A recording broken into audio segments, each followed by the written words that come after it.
تم قیامت اس وقت تک نہیں آئے گی جب تک کہ رومیوں کے ساتھ تم آماق میں یا دابق میں نہ اتر جاؤ. یہ دو جگہوں کے نام میں بتا رہا ہوں. بہت ساری احادیث جو قیامت کے قریب ہونے والے معاملات کو بیان کرتی ہیں، جس میں ایک حدیث میں یہ بھی تھا کہ ہر 20 سال کے بعد زمانہ پوری طرح سے تبدیل ہو جائے گا.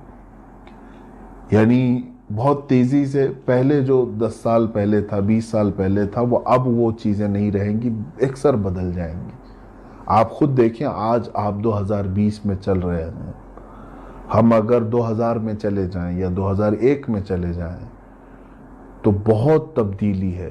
ہو سکتا ہے اس میں کچھ بچے ہوں جو اب 2000 کے بعد پیدا ہوئے ہوں، لیکن 2000 میں جو لوگ تھے، چاہے وہ بچے ہوں جوان ہوں، وہ اچھی طرح سے جانتے ہیں کہ ہمارے ہاتھوں میں کیا تھا اور آج کیا ہے. ہمارے گھروں میں اس وقت کیا تھا اور آج کیا ہے. ہمارے چلنے پھرنے اور تمام تر سہولیات میں اس وقت کیا تھا، اب کیا ہے. بہت ساری چیزیں تبدیل ہو چکی ہیں. یہ تبدیلی ہمارے لیے بہت بڑی عبرت ہے میرے عزیزو، بہت بڑی عبرت ہے کہ ہم بہت تیزی سے قیامت کی طرف بڑھ رہے ہیں. میں بہت ساری حدیثیں مطالعے میں رکھا ہوں. اب اگر اس ٹاپک پر میں بیان کروں تو مجھے لگتا ہے کہ ایک سلسلہ شروع ہو جائے گا، سیریز ہو جائیں گی. میں آج ابھرتی ہوئی ایک چیز کو آپ کے سامنے لانا چاہتا ہوں.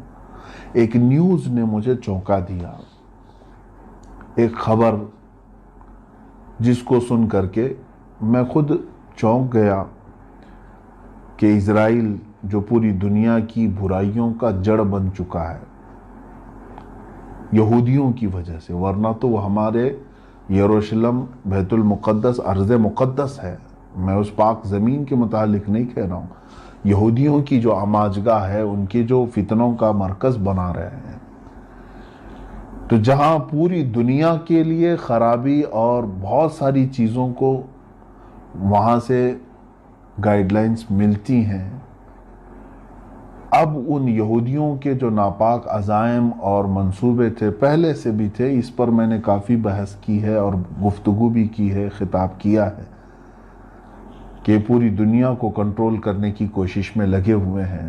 ایک چند یہودیوں کی یہ خرافات، انہوں نے ہیکل سلیمانی کو تعمیر کرنے کے لیے بیت المقدس کو ختم کرنے کا بھی ناپاک ارادہ رکھا ہے. اس کو ڈھائیں گے، مسجد اقصیٰ کو، مسجد اقصیٰ ختم کر کے وہاں پر ہیکل سلیمانی بنانا ہے، مندر بنانا ہے ایک، جو حضرت داؤد علیہ السلام کے زمانے میں تعمیر شدہ تھا، سلیمان علیہ السلام کے زمانے میں.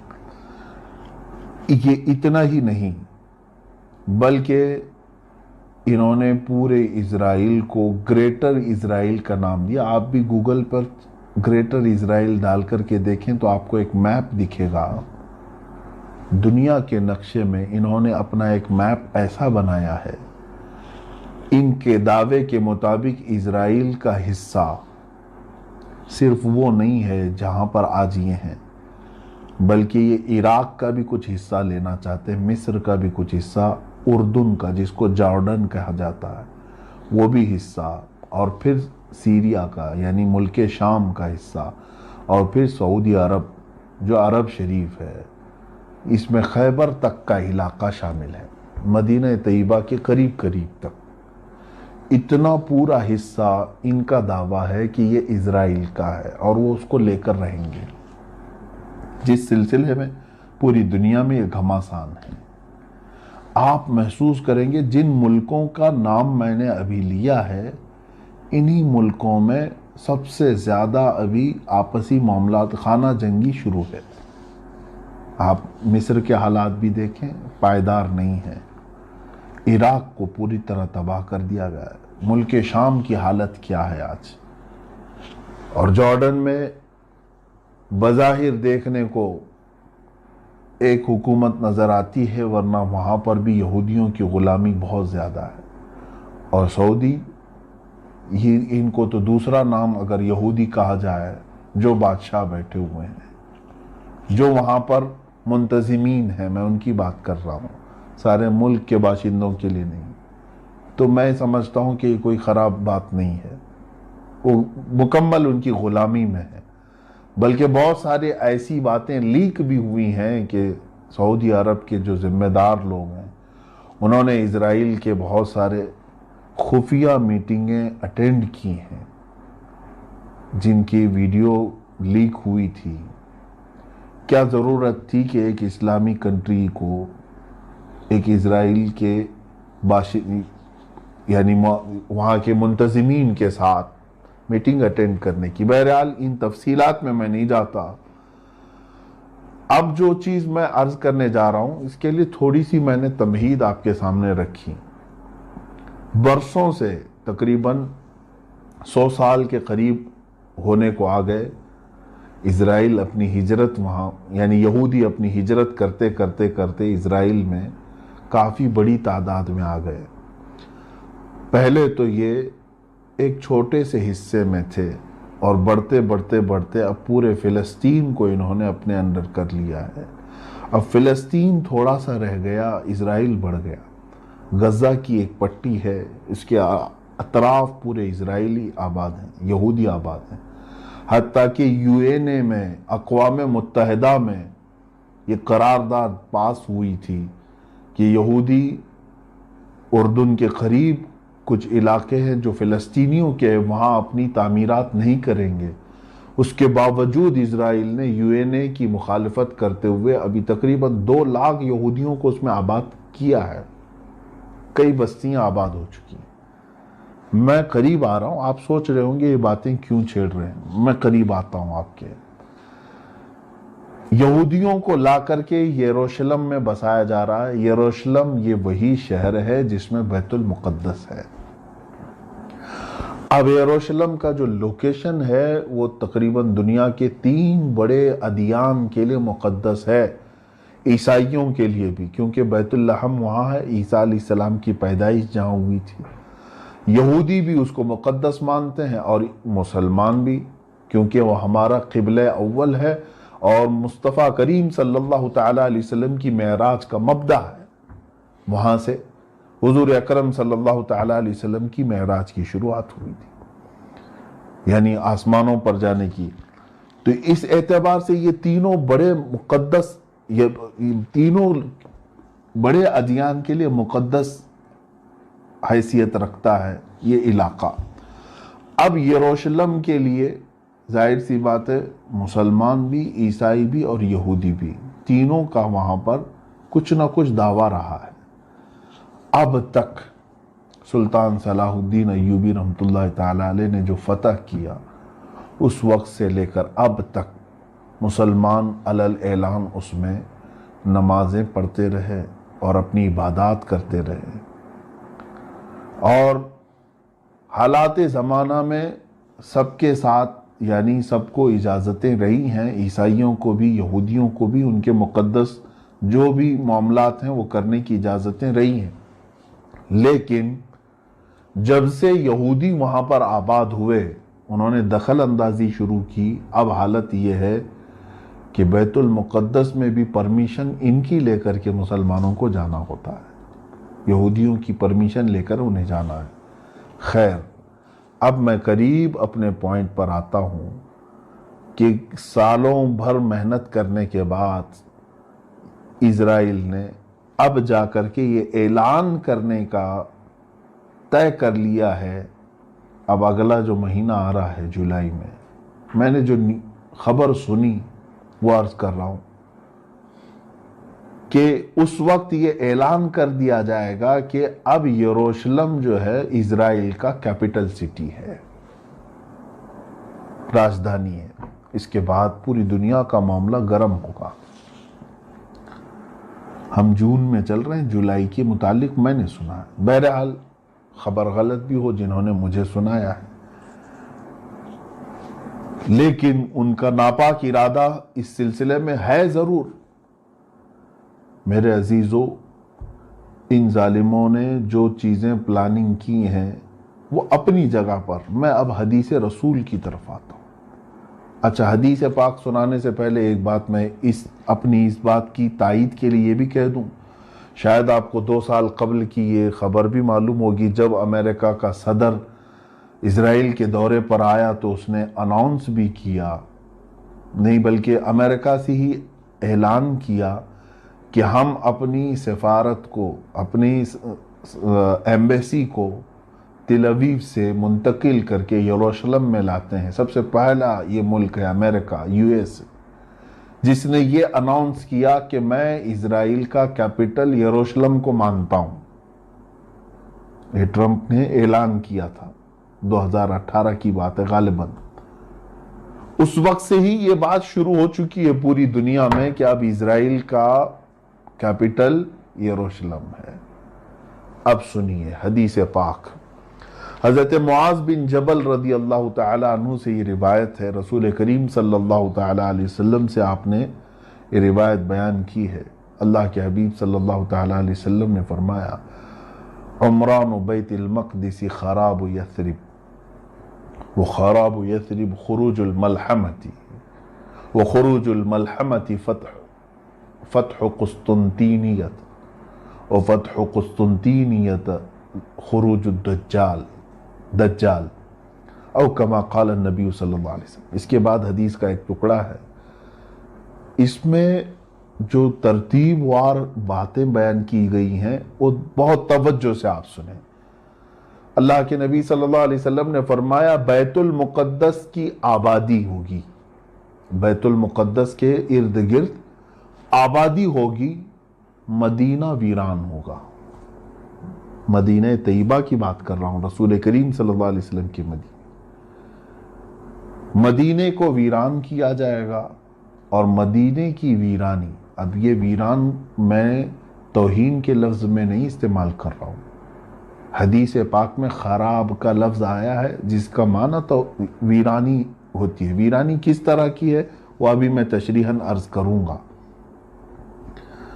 اور مدینے کی ویرانی ایک بڑی جنگ کا آغاز ہوگا، بہت بڑی جنگ، جس کو الملحمۃ الکبریٰ بھی کہا گیا ہے، اور کچھ احادیث میں الملحمۃ العظمیٰ بھی کہا گیا ہے۔ وہ ایسی جنگ کہ دنیا میں ویسی جنگ کبھی بھی نہیں ہوئی تھی، اور اس کے بعد پھر کبھی ہوگی بھی نہیں، اتنی بڑی جنگ ہوگی۔ یہ مسلمانوں اور کفار و مشرکین کے درمیان، اب جن لوگوں یعنی رومیوں کے درمیان، رومی اور مسلمانوں کے درمیان، عیسائیوں کے درمیان یہ جنگ ہے۔ کتنی باتیں عرض کیا میں نے، بیت المقدس کی آبادی، مدینے کی ویرانی، مدینے کی ویرانی، ملحمۃ الکبریٰ کی شروعات ہوگی۔ اب یہ ملحمۃ الکبریٰ کہاں ہوگا، کیسے ہوگا، اس پر میں آتا ہوں۔ ملحمۃ الکبریٰ کے اختتام پر قسطنطنیہ فتح ہو جائے گا۔ قسطنطنیہ ایک شہر ہے، اس پر بھی میں گفتگو کرتا ہوں۔ قسطنطنیہ جیسے ہی فتح ہوگا دجال ظاہر ہو جائے گا۔ یہ ترتیب ہے، بڑی نشانیوں کی ترتیب میں یہ ایک بات۔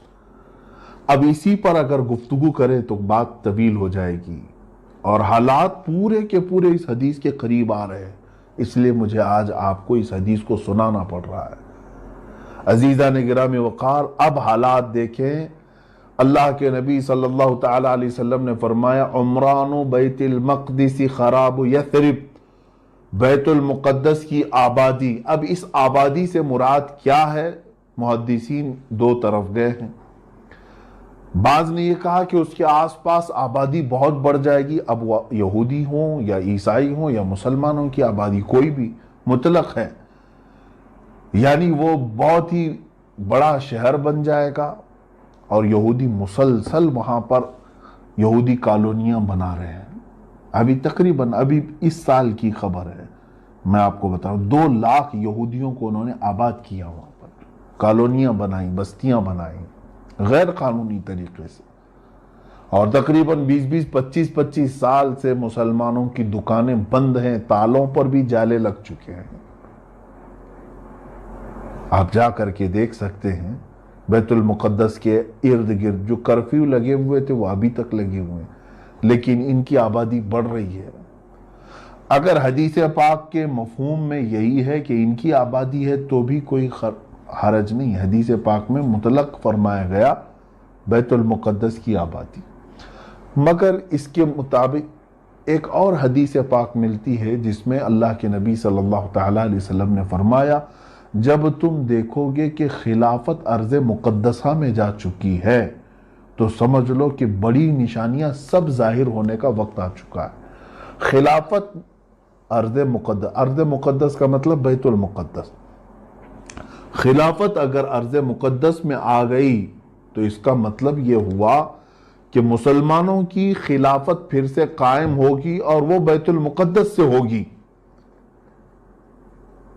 اب اس حدیث کے متعلق فرمایا گیا کہ اب ارض مقدس میں جب خلافت قائم ہوگی تو وہاں پر آبادی بڑھ جائے گی، کیونکہ دارالخلافہ جہاں ہوتا ہے، دارالحکومت جہاں ہوتا ہے وہ تو مین شہر ہوتا ہے، وہاں پر کثرت سے آبادی ہوگی. تو ایک حدیث کا مفہوم، اس حدیث کا مفہوم یہ بھی ہو سکتا ہے.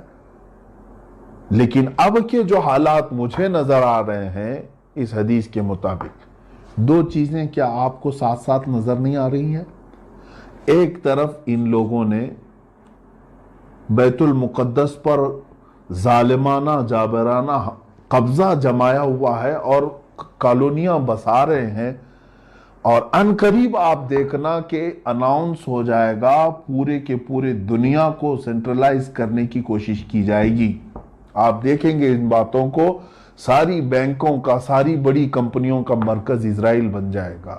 آج بھی پوری دنیا میں جتنے اسلحے، ویپنز، ہتھیار سپلائی کیے جاتے ہیں، اس میں سے بھاری مقدار 60 یا 70% حصہ اسرائیل کا ہے. پوری دنیا کو ہتھیار سپلائی کرنے میں یہ چھوٹا سا ملک بڑا کردار ادا کرتا ہے. بڑی بڑی کمپنیوں کے مالک اسرائیلی ہیں. آج بھی بڑی بڑی کمپنیاں ہیں جن کو گنانے میں وقت لگ جائے گا.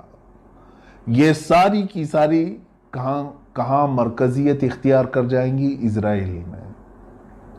اب وہی ان کا جو خواب ہے، یہودیوں کا یہ خواب ہے کہ ہم گریٹر اسرائیل بنا کر کے رہیں گے. جو انہوں نے میپ میں بنایا ہے اتنا لمبا چوڑا، وہ خیبر تک کا علاقہ قبضہ کرنا ہے. اس اعتبار سے وہ عملی طور پر کوششوں میں لگے ہوئے ہیں.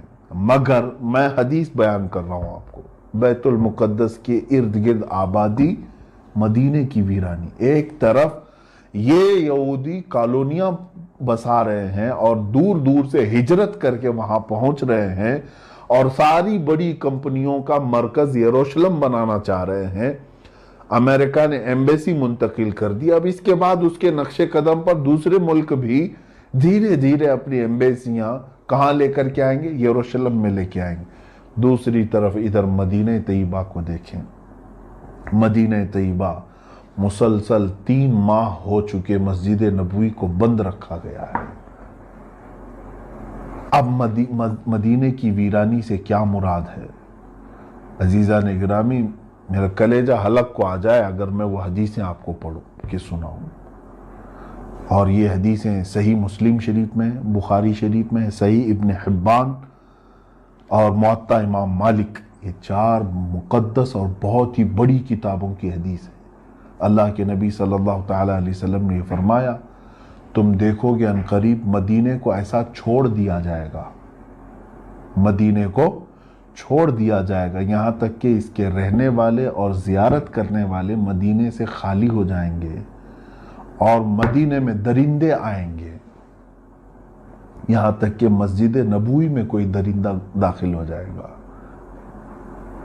صحابہ اکرام رضوان اللہ تعالی علیہم اجمعین نے پوچھا، یا رسول اللہ صلی اللہ علیہ وسلم، مدینہ طیبہ کے پھر پھل اور پھول جو کثرت سے ہوں گے وہ کون کھائیں گے؟ میرے آقا صلی اللہ علیہ وسلم نے فرمایا، صرف پرندے اور درندے کھائیں گے. مدینہ خوب خوشحال ہوگا، یہاں تک کہ اللہ کے حبیب صلی اللہ علیہ وسلم نے فرمایا، تم دیکھو گے ایک زمانہ آئے گا کہ لوگ اپنے بھتیجوں کو، اس میں حدیث میں ہے کہ اپنے بھتیجے کو آدمی بلائے گا، اپنے چچیرے بھائی کو بلائے گا اور کہے گا کہ چلو خوشحالی کی طرف، چلو خوشحالی کی طرف. کہاں؟ مدینے میں رہنے والے لوگ یہ بول کر کے مدینہ چھوڑ کر کے جائیں گے، خوشحالی کی طرف چلو. جبکہ میرے آقا صلی اللہ تعالی علیہ وسلم فرماتے ہیں کہ المدینۃ خیر لہم لو کانوا یعلمون، مدینہ ان کے لیے سب سے بہتر ہوگا اگر وہ جان لیں. اگر ان کو تھوڑی بھی شد بدھ ہے تو انہیں معلوم ہونا چاہیے کہ مدینہ ان کے لیے خیر ہے، لیکن وہ مدینے کو چھوڑ کر خالی کر کے جائیں گے. اب مدینے کی ویرانی سے مراد یہی ہے تو وہ ابتدا ہم اپنی آنکھوں سے آج دیکھ رہے ہیں. مدینہ طیبہ میں رہنے والے لوگ، ہم جیسے لوگ تو دور پڑے ہوئے ہیں. میرے آقا صلی اللہ تعالیٰ علیہ وسلم کی چوکھٹ کے بوسوں کے لیے ہم منتظر ہیں. کئی موسم آئے چلے گئے، رمضان بھی گزر گیا، حج بھی گزر گیا. یہ وہ موسم ہوتے کہ حجاج کی زبانوں سے لبیک سنتے ہی میرے آقا کی یاد آ جاتی تھی کہ یہ نبی کونین صلی اللہ علیہ وسلم کو سلامی پیش کرنے کے لیے جا رہا ہے. مگر یہ سارے موسم گزرتے گئے. میرے عزیزو، ہم تو دور بیٹھے صرف ترستے رہ گئے، لیکن جو مدینہ طیبہ میں موجود ہیں ان سے بھی آپ پوچھیں. ان ظالموں نے ان لوگوں کو بھی دربار رسالت میں حاضر ہونے سے روک رکھا ہے. محض ایک بیماری بہانہ، کورونا وائرس کے بہانے پر روضہ رسول صلی اللہ تعالی علیہ وسلم کے سامنے آنے جانے کی پابندی ہے. اگرچہ ان لوگوں نے تھوڑی مسجد کھولی ہے، کچھ مخصوص علاقے کھولے ہیں، لیکن مسجد نبوی روضہ رسول صلی اللہ تعالی علیہ وسلم پر حاضری نہیں ہے. تو کیا یہ ویرانی نہیں ہے؟ عبادتوں کا نہ ہونا یہ سب سے بڑی ویرانی ہے. اور وہاں کے لوگوں میں یہ تمام چیزیں آئیں گی. میرے عزیزو، اس سلسلے کو سن کر کے آپ یہ مت سمجھنا کہ میں نے مدینہ طیبہ کی بے ادبی کی ہے. سچ بتاؤں، زندگی کی صرف ایک ہی خواہش ہے کہ اللہ رب العزت اگر ہماری کسی نیکی پر کوئی اجر دے گا تو میں صرف اتنی طلب رکھتا ہوں کہ مولا مجھے جنت البقیع میں دفن عطا کر دے. میں مدینہ طیبہ کے لیے، عزیزان گرامی وقار، یہ کوئی دکھاوے کی یا ریاکاری کی بات نہیں کر رہا ہوں. یہ اخلاص کے ساتھ اللہ کی بارگاہ میں ہمیشہ دعا کرتا بھی رہتا ہوں. مگر ان حدیثوں میں جو باتیں ہیں اس کو آپ یہ نہ سمجھ لیں کہ کیا مدینہ ایسا ویران ہو جائے گا. یہ تو میرے مصطفیٰ کریم صلی اللہ علیہ وسلم نے بیان فرمایا. لیکن جو لوگ چھوڑ کر کے جائیں گے مدینہ، جو باشندے ہوں یا زائرین ہوں جو خالی کریں گے، ان کے بھی متعلق مدینہ طیبہ کی فضیلتوں میں میرے آقا صلی اللہ تعالیٰ علیہ وسلم نے فرمایا، صحیح مسلم شریف کی حدیث ہے، مدینہ طیبہ ایک بھٹی کی طرح ہے. آگ کی بھٹی جس طرح سے ہوتی ہے کہ لوہے کو اس میں ڈالیں تو جس طرح سے بھٹی میل کچیل کو نکال دیتی ہے، سونے کو آپ سونار کے پاس دیں وہ تپاتا ہے آگ میں، جتنا ویسٹیج ہے وہ نکل جاتا ہے، پیوریٹی باقی رہتی ہے. میرے آقا صلی اللہ علیہ وسلم نے فرمایا مدینہ ہر خبیث کو اپنے اندر سے نکال کر باہر کرے گا، صرف وہی رہ جائیں گے جو طیب ہوں گے، صرف وہی رہ جائیں گے. یہ چند دنوں کے لیے ہو سکتا ہے مدینہ طیبہ کی ویرانی، لیکن دوسری حدیثوں میں یہ بھی ملتا ہے. اللہ کے نبی صلی اللہ تعالیٰ علیہ وسلم نے فرمایا دجال مدینے میں نہیں آئے گا، یاجوج ماجوج مدینے میں نہیں آئیں گے، بڑے بڑے فتنے مدینے میں نہیں آئیں گے. اور میرے آقا صلی اللہ علیہ وسلم نے یہ بھی فرمایا ان الایمان لا یأذر الى المدینہ کما تأذر الحیۃ الى جحرها. ایمان پوری دنیا سے لوٹ کر کے مدینے میں ایسا آ جائے گا جیسے سانپ گھوم پھر کر کے واپس اپنے سوراخ میں آ جاتا ہے، اپنے بل میں جیسے آ جاتا ہے سانپ. اللہ کے حبیب صلی اللہ علیہ وسلم فرماتے ایمان مدینے میں رہ جائے گا. تو ویرانی سے مراد یہ نہیں ہے کہ ہمیشہ کے لیے خراب ہو جائے گا، یہ چند دنوں کے لیے ہو سکتا ہے. مسجد نبوی شریف کی اذانیں اور مسجد نبوی شریف کی نمازیں بند کر دی جائیں گی. وہ تو ہم اپنے آنکھوں سے آج دیکھ رہے ہیں، اذانیں ہو رہی ہیں نمازیں جس طرح سے بھی وہ لوگ ادا کر رہے ہیں، حد ہو گئی میرے عزیزوں، حد ہو گئی۔ ارے لوگ تو وہاں مرنے کی تمنا رکھتے ہیں۔ اگر کوئی بیماری کا مسئلہ اس طرح سے ہوتا کہ جان لیوا ہے تب تو ہم سمجھتے، لیکن جس بیماری کو تم لوگوں نے آج پوری دنیا میں ڈر اور خوف کا ماحول بنا کر لوگوں کو وسوسوں میں ڈال رکھا ہے، یہ بیماری سردی اور بخار سے زیادہ کچھ نہیں۔ یہ میں بڑی بات کہہ رہا ہوں، اگر تو مجھے پکڑے میرے عزیزوں۔ میں صرف اس لیے کہہ رہا ہوں کہ کینسر سے اتنے اچھے ہوتے ہوئے لوگوں کو آج تک میں نے نہیں دیکھا، HIV سے اچھے ہوتے ہوئے، کیور ہوتے ہوئے اتنے لوگوں کو نہیں دیکھا۔ میں صرف اگر اپنے انڈیا کی بات کروں تو 4.5 لاکھ لوگوں کو آج یہاں بتا رہے ہیں، جس میں سے تو 3 لاکھ اچھے ہو چکے ہیں۔ اتنی بڑی تعداد اگر اچھے ہو سکتے ہیں، کیور ہو سکتے ہیں، تو یہ بیماری جان لیوا کیسے ہو گئی؟ اس کو جان لیوا کہتے ہیں۔ اس سے زیادہ خطرناک تو BP ہے، شوگر ہے۔ کبھی بلڈ پریشر والوں کو صحیح ہوتے ہوئے سنا ہے آپ نے؟ شوگر کے مریض کو کیور ہوتے ہوئے سنا آپ نے؟ وہ چلتا رہتا ہے کنٹینیو موت تک۔ اس بیماری کو اتنا بڑا بنا کر کے کیوں خوف کے ماحول میں لوگوں کو مجبور کیا گیا ہے آج؟ اس سلسلے میں پھر کبھی میں گفتگو کرتا ہوں، ان کی نیت صاف نہیں ہے۔ پوری دنیا ظالم بنی ہوئی ہے اور اس ظلم کی چکی میں عوام، غریب، سارے لوگ پیس رہے ہیں۔ یہ اور بات ہے کہ جو بھی آواز ان کے خلاف اٹھائے گا اس کو کیس کریں گے، اندر لے جائیں گے، اور نہ جانے ان کے ساتھ کیا کیا برا کریں گے، مجھے معلوم ہے۔ اس کے باوجود میں گفتگو کر رہا ہوں صرف اس لیے کہ اے غیور مسلمانوں، بیدار ہو جاؤ۔ اللہ تمہارا حامی ہے، رسول کریم صلی اللہ تعالیٰ علیہ وسلم تمہارے ناصر و مددگار ہیں۔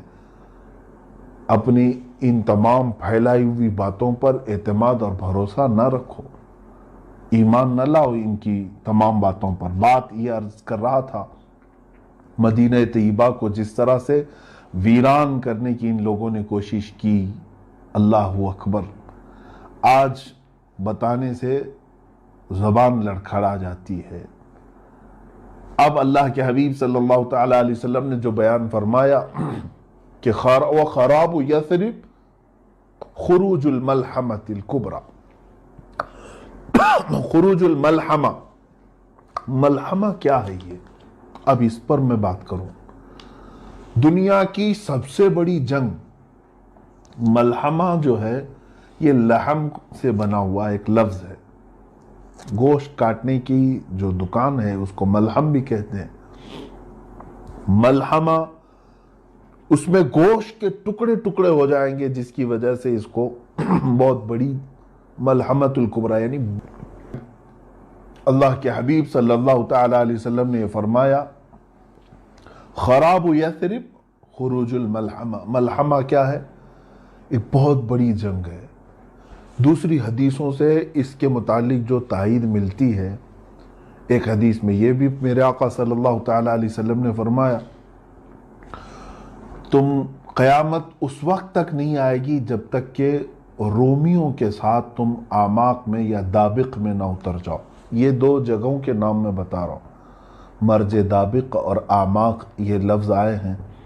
اور ایک حدیث میں ہے، حضور صلی اللہ تعالیٰ علیہ وسلم نے فرمایا، ملحمۃ الکبریٰ ہوگی، سب سے بڑی جنگ ہوگی مسلمانوں میں اور عیسائیوں میں، اور یہ غوطہ میں ہوگی، جو دمشق کا ایک علاقہ ہے، غوطہ، حدیث میں لفظ بھی آیا ہے۔ مسلمانوں کا مرکز غوطہ ہوگا، اس وقت تمام مسلمان وہاں جمع ہوں گے، دمشق میں، غوطہ۔ اور جو جنگ ہوگی وہ علاقہ ہے مرج دابق، جو حلب کے قریب ہے، ایک بہت بڑا میدان ہے، اب بھی موجود ہے، جس کو آج انگلش میں ایلیپو کہتے ہیں، وہ حلب ہے۔ حلب کے قریب میں یہ علاقہ موجود ہے۔ اب ملک شام کی حیثیت کو بھی آپ سمجھ لیں۔ قیامت کی نشانیوں میں اللہ کے حبیب صلی اللہ علیہ وسلم نے یہ بھی فرمایا کہ جو مومن ہوں گے وہ سب ملک شام کی طرف ہجرت کر جائیں گے۔ سب کس طرف جائیں گے؟ ملک شام کی طرف، جس کو سیریا کہتے ہیں اور عربی میں کچھ لوگ سوریا کہتے ہیں۔ سیریا کی طرف سب لوگ چلے جائیں گے۔ آج آپ یہ سوچ رہے ہوں گے کہ سیریا چھوڑ کر کے لوگ جا رہے ہیں، اور ایسے حالات میں آپ کہہ رہے ہیں کہ سارے لوگ سیریا میں آئیں گے۔ چاہے پورا سیریا آج خالی ہو جائے، پھر بھی مجھے میرے آقا صلی اللہ علیہ وسلم کی حدیث پر یقین ہے۔ میرے آقا نے فرمایا کہ پورے مومنین ہجرت کریں گے تو ضرور وہ ہجرت کریں گے، آج یا کل تمام مومنین وہ جمع ہوں گی، کیونکہ شام جو ہے ارض حشر و نشر ہے، یعنی قیامت کا میدان ملک شام کو بنایا جائے گا۔ یہ بھی حدیث پاک میں ہے، قیامت کا میدان کہاں ہوگا؟ ملک شام کو بنایا جائے گا، اور تمام مومنین ملک شام کی طرف ہجرت کر کے جائیں گے۔ اب یہ جو ملحمۃ الکبریٰ ہے، سب سے بڑی جنگ، کتنے لوگوں کے مقابل میں آپ کھڑے ہوں گے جانتے ہیں آپ؟ ایک حدیث میں ہے، اللہ کے حبیب صلی اللہ تعالیٰ علیہ وسلم نے فرمایا، اس وقت رومی، پہلے سے حالات اگر میں بتاؤں تو یہ ہے کہ میرے آقا صلی اللہ علیہ وسلم نے فرمایا، تم اور عیسائی، یعنی تم اور مسلمان اور رومی عیسائی صلح کے ساتھ چل رہے ہوں گے، یعنی ایک دوسرے کے ساتھ صلح کر کے ساتھ ساتھ چل رہے ہوں گے، اور ان دونوں کا جو دشمن ہوگا اس سے لڑ رہے ہوں گے۔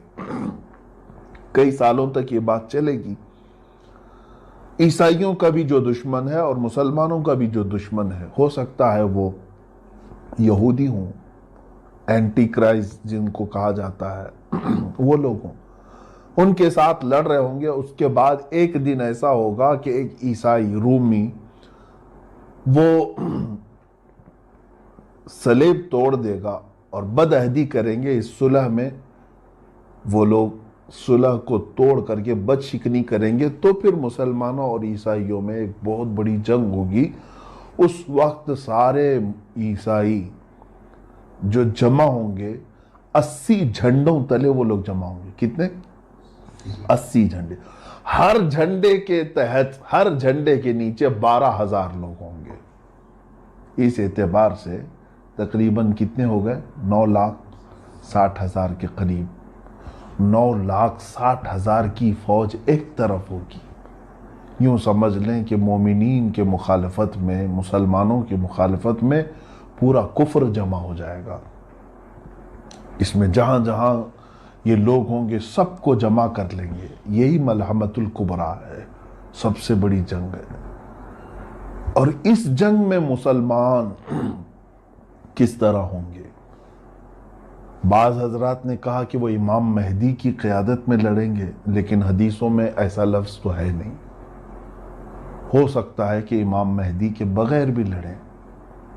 قیادت کون کرے گا، کیسے کرے گا، اس کے متعلق وضاحت نہیں ملتی، لیکن البتہ یہ بات ہے کہ ان میں سے 1/3 لوگ، مسلمانوں میں سے 1/3 کے قریب، 1/3 بھاگ جائیں گے، اور میرے آقا صلی اللہ علیہ وسلم نے فرمایا وہ ایسے ہوں گے کہ اللہ تعالیٰ کبھی ان کی توبہ قبول نہیں کرے گا، وہ ہمیشہ کے لیے مردود مریں گے، ان کی توبہ کبھی نہیں قبول ہوگی، وہ جہنم میں جائیں گے، جو میدان چھوڑ جائیں گے، اور 1/3 اس میں سے شہید ہوں گے، دوسرا 1/3، یعنی 3 حصے کریں گے اگر مسلمانوں کے، تو 1/3 میدان چھوڑیں گے، 1/3 شہید ہو جائیں گے۔ ہم افضل الشہداء، حدیث میں فرمایا گیا کہ وہ شہیدوں میں سب سے افضل ہوں گے، وہ شہیدوں میں سب سے افضل۔ باقی جو 1/3 بچے ہوں گے، یہ ان پہ فتح پالیں گے، ان پہ فتح پالیں گے۔ یہ میرے آقا صلی اللہ علیہ وسلم نے فرمایا ہے تو فتح ہوگی۔ یہ ملحمۃ الکبریٰ ہے۔ یہ کہاں لڑی جائے گی، کیسے لڑی جائے گی، سب میرے آقا صلی اللہ علیہ وسلم نے صاف بیان فرمایا۔ اس پر اور تحقیق کرو نوجوانوں، بچوں۔ اب میں اپنی گفتگو کو سمیٹتا ہوا آتا ہوں۔ جو حالات آج تھے، جس کی طرف آج اشارے مل رہے ہیں، پورے دنیا کی پولیٹکس گرم ہو چکی ہے۔ اس سلسلے میں میں نے یہ حدیث عرض کی، میں آخری یہ 2 باتیں عرض کر کے کچھ تبصرہ کروں۔ اور جیسے ہی ملحمۃ الکبریٰ ختم ہوگی، حدیث پاک کے لفظ ہیں فتح قسطنطینیہ۔ قسطنطنیہ کیا ہے؟ یہ آپ ہو سکتا ہے یہ لفظ سن رہے ہوں، حالانکہ یہ پرانا لفظ ہے اور علم والے جانتے بھی ہیں۔ یہ ترکی کا وہی شہر ہے جس کو آج استنبول کہا جا رہا ہے۔ اس شہر کے فتح کے سلسلے میں بھی میرے آقا صلی اللہ تعالیٰ علیہ وسلم نے بشارت دی تھی۔ اول جیش غزاہا، ایک حدیث پاک میں ہے، وہ سب سے پہلا لشکر جو غزوہ کرے گا یا جہاد کرے گا اور قسطنطنیہ فتح کرے گا، وہ لوگ بلا حساب و کتاب جنت میں جائیں گے۔ وہ فتح قسطنطنیہ جو ہے وہ پہلے کے دور میں ہو چکی ہے، حضرت عمر فاروق رضی اللہ تعالیٰ عنہ کے زمانے میں، اور اس کے بعد کئی مرتبہ جو ہے یہ شہر فتح ہوا ہے۔ سلطان محمد فاتح کا بھی نام آتا ہے اس میں، جو قسطنطنیہ جنہوں نے فتح کیا، کافروں کے ہاتھ میں گیا پھر فتح کیا، ان کے ہاتھ میں گیا پھر فتح کیا۔ اب تو چونکہ یہ ترکی کے پاس ہے، ترکی کا بڑا شہر ہے، اور ابھی ترکی میں مسلمان ہیں، اسلامی حکومت ہے، لیکن جہاں تک خدشہ میرا ہے، میں اپنی بات کر رہا ہوں، ہو سکتا ہے یہ ترکی کے ہاتھ سے نکل جائے گا۔ استنبول شہر یہ پھر سے عیسائیوں کے ہاتھ میں ہو سکتا ہے چلا جائے، اور ایک زمانے تک ان کے ہاتھ میں رہے گا، کیونکہ آج کے جو حالات بتا رہے ہیں، لبرلزم وہاں پر کافی بڑھ چکا ہے۔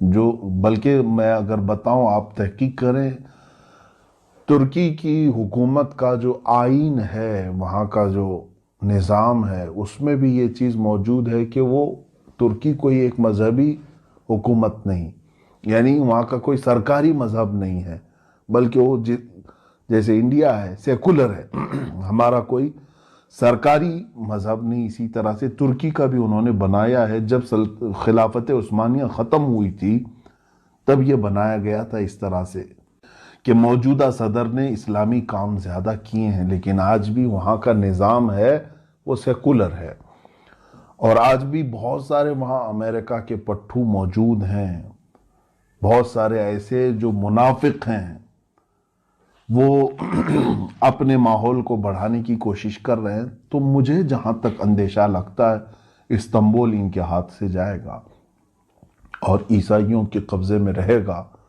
چونکہ حدیث پاک میں جو ترتیب بتائی گئی ہے، پہلے عمران بیت المقدس، بیت المقدس کی آبادی اور مدینے کی ویرانی ملحمۃ الکبریٰ کا ظہور ہوگا، یعنی بڑی جنگ ہوگی۔ اب وہ بڑی جنگ سالوں تک نہیں چلے گی۔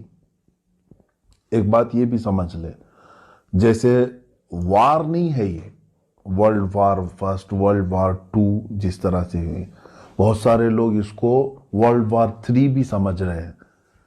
میں جہاں تک سمجھتا ہوں یہ ورلڈ وار 3 کی بات نہیں ہے جو ملحمۃ الکبریٰ میں بتائی گئی ہے۔ ورلڈ وار 3 ہو سکتی ہے آپسی ممالک میں، لیکن یہ جو ہے وہ صرف 2 دن 3 دن یا 4 دن کا ذکر آیا ہے۔ وار جو ہے کنٹینیو چلتی رہتی ہے۔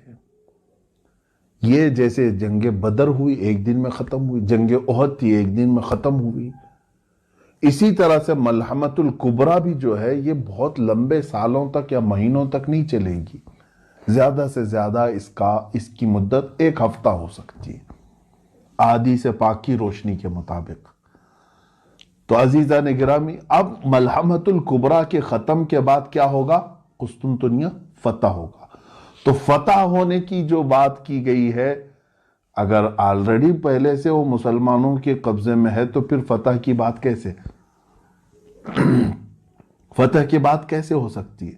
اور فتح قسطنطنیہ سے مراد اگر پہلے والی فتح جو حضرت عمر کے زمانے میں ہوئی یا سلطان محمد فاتح کے زمانے میں ہوئی، تو پھر یہ بھی ماننا پڑے گا کہ اس سے پہلے ملحمت الکبریٰ ہو چکی ہے، اس سے پہلے مدینہ ویران ہو چکا ہے، اس سے پہلے بیت المقدس کی آبادی، یہ ساری ترتیب الٹ جائے گی۔ تو اسی لیے میں نے کہا کہ ہو سکتا ہے استنبول شہر آج کا یعنی عیسائیوں کے قبضے میں چلا جائے، پھر فتح ہوگا، اور وہ فتح کیسے ہوگی؟ جنگ سے نہیں، بلکہ حدیث پاک میں ہے وہ الملحمۃ الکبریٰ میں سے 1/3 جو لشکر تھا مسلمانوں کا، وہی جائیں گے فتح قسطنطنیہ کے لیے، اور وہ امام مہدی کی قیادت میں ہوں گے، امام مہدی کی قیادت میں ہوں گے۔ اس میں یہ بتایا گیا ہے کہ وہاں پر وہ لوگ بغیر کسی قتل کے، بغیر کسی لڑائی کے قسطنطنیہ کو کیسے فتح کریں گے؟ مسلمان نعرہ لگائیں گے، لا الہ الا اللہ واللہ اکبر، جیسے وہ ایک بار بلند آواز سے کہیں گے، اس کا ایک حصہ فتح ہو چکا ہوگا۔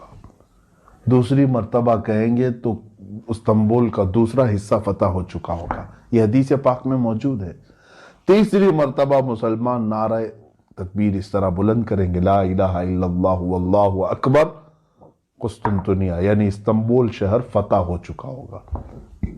اب جو بات بتانی ہے وہ بہت اہم ہے، بہت اہم ہے۔ یہاں تک کی بات تھی، جیسے یہ قسطنطنیہ فتح کر کے ابھی اپنی یعنی تھکان کو دور بھی نہیں کر چکے ہوں گے، اسی وقت ایک آدمی ان کے پیچھے سے یہ اعلان کرے گا کہ اے مسلمانوں، دجال ظاہر ہو چکا ہے، تمہارے گھروں میں گھس کر کے تمہارے بیوی بچوں کو ختم کر رہا ہے، تو سارے پریشان ہو جائیں گے۔ ایک آفت ابھی ختم نہیں ہوئی تھی کہ دوسری آفت آ گئی۔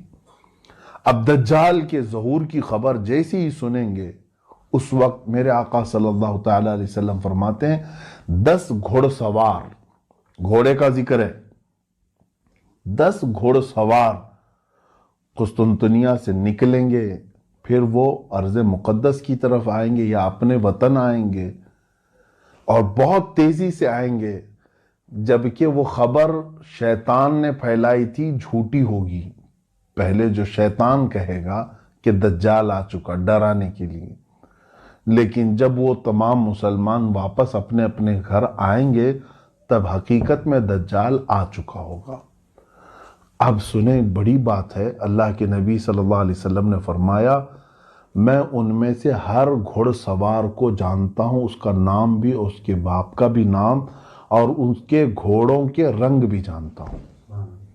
یہ رسول کریم صلی اللہ علیہ وسلم نے فرمایا۔ اس کا مطلب مجھے یہ بھی لگتا ہے کہ گھوڑ سواری قیامت تک ختم نہیں ہوگی۔ یا ایک حدیث پاک میں یہ بھی ملتا ہے کہ لوگ اپنے پرانے ہتھیار کی طرف واپس آ جائیں گے، پرانے ہتھیار کی طرف واپس آ جائیں گے، یہ حدیث پاک میں ملتا ہے۔ ظاہر سی بات ہے، آج کے دور میں ہم سائیکل اور موٹر سائیکل پر چلنا نہیں چاہ رہے ہیں، رفتار اتنی تیز ہو چکی ہے، ہم جو ہے اب کاروں میں، اور کاروں سے زیادہ اب اور تیز ہم دیکھنا چاہ رہے ہیں، بلٹ ٹرین آ چکی ہے، اس سے زیادہ تیز ہم تو ایروپلین دیکھ چکے ہیں، راکٹ دیکھ چکے ہیں۔ اتنی تیزی کے زمانے میں پھر گھوڑے کا تصور کیسے؟ گھوڑا کیوں استعمال کرے گا کوئی؟ لیکن حدیث پاک میں اگر آیا ہے تو یقیناً، میرا یقین کہتا ہے، میرا ایمان ہے یہ کہ یقیناً لوگ گھوڑے پر ہی سواری کریں گے، اور اس وقت اپنی پرانے ہتھیار، ہو سکتا ہے اس کی وجہ یہ ہو سکتی ہے، جیسے کہ ایک سائنسدان نے کہا ہے، بڑا سائنٹسٹ ہے، اس نے بھی یہ بات کہا کہ میں ورلڈ وار 3 کے بارے میں تو نہیں جانتا کہ کیسے ہوگی، بایولوجیکل ہوگی، جیسے ابھی بہت سارے لوگ کہہ رہے ہیں وائرس پیدا کیا گیا ہے، اگر پیدا کر کے ایک ملک دوسرے ملک کو تباہ کرنے کی کوشش کر رہا ہے تو یہ بایولوجیکل وار ہے، ایک دوسرے کو مطلب وبا پھیلا کر کے ختم کرنا، یا پھر ٹیکنالوجی کے اعتبار سے ہوگی کہ مطلب آن لائن جو ہے اس کا پورا سافٹ ویئر ہیک کر لیا، اس کی بینک کرپٹ کر دیا، یہ بھی ایک وار ہے۔ یا پھر جو ہے بارود سے ہوگی، پیٹروٹ میزائل سے ہوگی، کس سے ہوگی ورلڈ وار 3، اس کے بارے میں پکا کسی کو علم نہیں۔ اس سائنٹسٹ نے بھی یہ کہا، یہ تو مجھے نہیں معلوم کہ ورلڈ وار 3 کس طرح کی ہوگی، لیکن یہ میں ضرور بتاؤں گا کہ ورلڈ وار 4 اگر ہوئی تو پھر وہ لکڑیوں اور تلواروں سے ہی ہوگی۔ وہ کیوں؟ اس سے پوچھا گیا تو اس نے کہا ورلڈ وار 3 میں لوگ اپنے پاس جو کچھ بھی ہے ایک دوسرے پر ڈال کر کے سب تباہ کر چکے ہوں گے، ان کے پاس کچھ بھی نہیں بچا ہوگا۔ یہ ہو سکتا ہے، یہ تشریح سمجھنے فہم کے قریب ہے۔ ہر ملک آج ایک دوسرے کو ڈرا رہا ہے اپنے نیوکلیائی پاور ہونے کا، اس کے پاس نیوکلیئر ہے اور ڈرا رہا ہے ایک دوسرا ملک اور ممالک کے درمیان۔ یہ رسہ کشی تو آج اتنی عروج پر آ گئی ہے، بارڈر کے مسئلے آج دیکھ رہے ہیں ہم۔ ہر ایک ملک جو ہے اب اس میں جو بڑے بڑے جو ممالک ہیں جن کے پاس آج بارود ہے، نیوکلیائی پاور ہے، اگر ان میں سے کسی نے بھی نیوکلیائی پاور کا استعمال کیا تو انجام اتنا خطرناک ہوگا۔ آپ نے تاریخ پڑھی ہوگی کہ امریکہ نے ناگاساکی اور ہیروشیما پر جو نیوکلیائی بم گرائے تھے، ایٹم بم گرائے تھے، آج سے وہ تقریباً 80 سال کے قریب ہو گئے، زیادہ عرصہ ہو گیا، 70 سال کے قریب ہو گئے۔ آج تک وہ زمین بنجر ہے، وہاں سے کوئی ایک سبزہ نہیں اگتا، وہاں کے لوگ معذور پیدا ہوتے رہے سالوں تک۔ اتنی خطرناک اس کی زہریلی گیس ہے، اور اگر وہ اس زمانے کا نیوکلیئر تھا، اب اس وقت اور پتہ نہیں اس میں کتنا ڈیولپ کر چکے ہوں گے۔ ایک ایک ملک کے پاس اتنا نیوکلیئر ہے کہ یہ دنیا کو پوری دنیا